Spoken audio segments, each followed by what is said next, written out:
Israel దళాలు గాజాలో నిరంతరం దాడులకు తెగబడుతూనే ఉన్నాయి. గాజాలో రోజుకో విషాదం. ఇజ్రాయెల్ వరుస దాడులు పాలస్తీనా పౌరుల ప్రాణాలను బలి తీసుకుంటున్నాయి.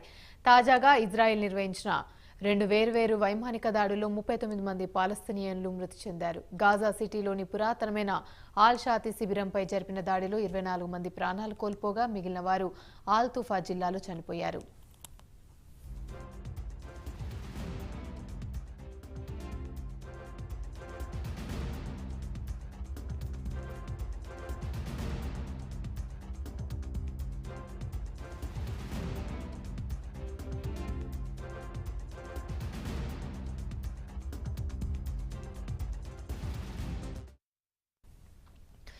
వైమానిక దాడుల తర్వాత ఆ ప్రాంతాల్లో పరిస్థితి భయానకంగా ఉంది. గాయపడిన వారిని తరలిస్తున్న దృశ్యాలకు సంబంధించి వీడియోలు బయటకొచ్చాయి.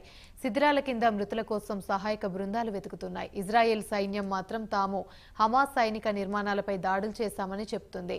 మరోవైపు ఎర్ర సముద్రంలో అమెరికా యుద్ధ నౌక ఐఎస్ఎస్ హోవర్తో పాటు మరో నౌకపై దాడి చేసినట్లు యెమెన్లో హూతీ తిరుగుబాటుదారులు ప్రకటించారు. ఎప్పుడు ఈ దాడి చేశామన్న విషయాన్ని వెల్లడించలేదు. ఇక వార్తలు వస్తున్నాయి.